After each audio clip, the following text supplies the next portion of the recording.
Let me tell you a story about a place you know. You know, Barnum House. Everyone I ever talked to about it, they all knew the Barnum House.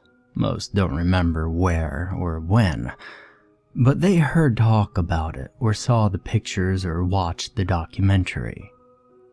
And when I describe it, the large white doors, the high walls, the walls with flaking blue paint, and the yard outside, always immaculate, except for that one longish patch of dead plants.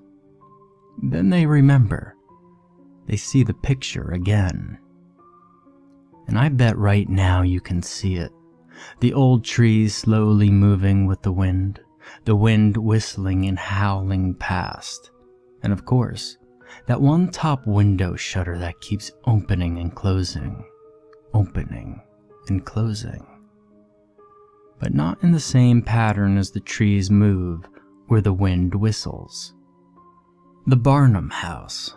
There are different stories about it. Some say the Barnums simply left, from one day to the other. There was something they feared, and so they left without ever telling anyone. And that's why, if you look through the shutters and you're lucky enough to have enough light, you could see that there are still plates on the dinner table. Others say it was a burglary gone wrong. The police were called. There was a standoff. And he didn't want to give in, so the burglar shot the family and then himself. But I prefer the version in which my brother told me, that it was a murder-suicide about 30 years ago. The wife cheated or somehow otherwise displeased her husband. He got angry. Work trouble, money trouble. He lost control. He screamed himself into a fury. The kids hid in that corner bedroom, and the wife was with him in the upstairs bedroom, clinging to his clothes and begging him to calm down. But he didn't calm down. He screamed more. He got angrier at her, at the world, and at himself. And then he hit her. He hit her until she stopped pleading and begging and whining, and then some more. At some point he calmed down, and he saw the blood on his hands and clothes, the blood all over the bedroom floor. He saw the body of the woman he loved, her hair drenched in red, and her face not even recognizable anymore. And he knew that his kids would be taken, and he would be locked up. He didn't want to live with knowing what he did. He didn't want his kids to live with knowing what their father did. So, he took an axe, and he went to the corner bedroom, and he finished the job. And then he finished himself. His daughter must have been around 12. Dad broke through the door, and she tried to protect her 8-year-old brother, screamed, begged, threw things, tried. But her brother, Albrecht, he was there, in that corner, squeezed right next to the window, between the bed and the wall. He watched as his sister's head was cut in half like a log. And he cried, while his father stepped closer and closer, with anger and fear and pain in his eyes and an axe held high. Albrecht asked, "Why?" But his dad never answered. He just raised his arm and slammed the axe into the head of the person he loved the most in the whole world. 2, maybe 3 times. Then he went back to his wife, ran the axe all along his own arms, and finally, holding it with both hands, he slammed the axe 2 times into his own throat. 2 times, and then his arms failed. My brother heard that from a friend who heard it from another friend. You know, the Barnum House. You've seen a picture someday on a website with that one shutter swinging, or you might have heard one of the stories above or some of the many others. But in our town, well, Everybody doesn't just know the Barnum house. Everyone's seen it. It's not even 5 minutes from my place. If you ever come over, I could walk you there. You could see the shutter for yourself. But I'm not crazy. Not like my brother's friend, Thomas. I used to walk past that place every morning and every afternoon. A huge garden, a gravel path down to the house. There was no gate, and yet I never saw anyone even step on that gravel path. It would have been the perfect place to meet with your friends and do crazy stuff, but be sure that no one would ever find out. A perfect place for drugs or crime or just a good scary party. But that path was always empty. And God, no, I would never have stepped on that path either. I'm all for urban exploring, but there are places where you could see and feel that something is wrong. Well, Thomas didn't think so. He asked all of his friends whether they'd come along to explore Barnum House, and they all said no.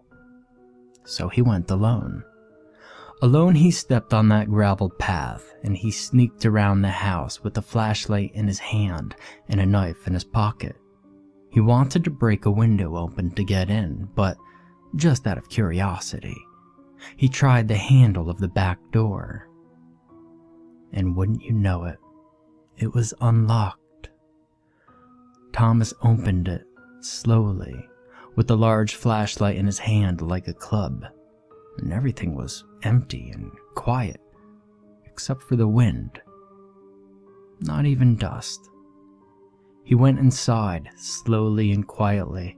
He made his way to the kitchen and saw a sink filled with dirty dishes and a stove with a pot that must not have been washed for 30 years. Knives and chopping boards, and the open storage room revealed a large stack of cans and bags of rice and potatoes that he didn't dare to touch. He passed the living room and admired the perfectly set table, set for 2, not for 4. Dry flowers on the windowsill, and an open recipe book lying on the seat of an old armchair. Thomas glanced into the guest bedroom. He looked at the door to the basement and put his hand on it, but something stopped him. He later said that the door handle felt too cold, and that was the only reason why he didn't go down into the basement. So he went upstairs instead. Upstairs to where they died. You might also have seen a photo of those old wooden stairs. They were all over the press. Photos of those stairs are even used for some other murder cases. They become stock photos for creepy old stairs that the newspapers like to use. And Thomas went up those stairs. He said he felt them bending under his weight, and that most of them gave off a groan when his feet stepped on them. He got upstairs, and he saw the 4 doors. The open bathroom door to his right revealed all that there was to be seen. He thought about looking for a souvenir in there, an old perfume of the mist or the killer's shaver. But Thomas didn't feel relaxed. He was always that cool guy, open for anything, willing to go alone at night to buy another 6-pack, not scared to take a crap alone somewhere in the forest. But in that moment, alone at the top of the stairs in the Barnum house, Thomas wished for nothing more than a good forest. So he didn't hunt for souvenirs. But he couldn't just back out like that. He had to see it all. Thomas forced himself to take 2 steps forward, towards that other door. The bedroom. Hand on the cold handle, slowly pushed it down, pushed the door open, and there was light, and still, he held the flashlight high, just in case. Thomas said he saw that the bed was messy, and that there were dark stains on the floor around and on the bed. The sheets were still on the bed, clothes still thrown on a chair. a man's boot still lying in a corner, and he stopped himself from going into the room because he heard something that was not the wind, something like a crying boy. Thomas closed the door just in case. He turned left towards the corridor that led to 2 doors, one left and one right. He stopped and listened and heard nothing but the wind, and he breathed, and he told himself just to calm down. And he took slow, careful steps. He said he chuckled at himself for being so scared of a ghost story, and yet he clutched that flashlight tight, and his other hand felt for the knife. As if a knife can stop a ghost. No more sounds, just the wind howling loud. And occasionally, from the room to his left, came the clatter of the shutter slamming shut. Thomas said the room to his left just felt boring. There was no reason to look inside. But he needed to have a look to the one to his left. That corner room. Albrecht's room. He felt cold but calm. The door to his right felt safe. So he turned to the other door, glancing back towards the stairs and the bathroom in the distance. And he placed his hand on the door handle. A warm door handle. And he stopped, breathed, and just before he pressed it down, he heard the crying. "Why?" A boy's voice. "Please don't." The boy, sobbing. "Don't hurt me." And Thomas, 17. He was a tough guy, but he ran. Down those stairs and out the back door and around the house and back towards the street, screaming. When he got home, he grabbed his blanket and he rushed to the sofa next to his mom, wrapped his sweaty body and cried. But even when she asked, he didn't tell his mother why. He locked himself inside and rarely even went to school. He only told his friends about all of it a few months later. And those friends told their friends, like my brother told me. And Thomas, he fell apart. He still got his grades, but his mother had to pick him up from school, and he didn't go much elsewhere anymore. Thomas became a warning not to mess with the Barnum house. A warning that Albrecht was still there, waiting for an answer why he had to die. But that still lives on, but different now. 2 years after Thomas went there was a group of drunk teens. A dare, and they went inside, smashed the table, sprayed each other with the Mrs. Perfumes, stood in awe, staring at the dark stains on the floor and bed. And then they went to Albrecht's room. They didn't hear anything, they just opened the door.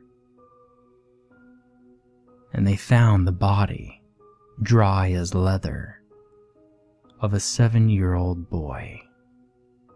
Naked, hands missing, with an axe still stuck in his skull. A boy that went missing 2 years earlier.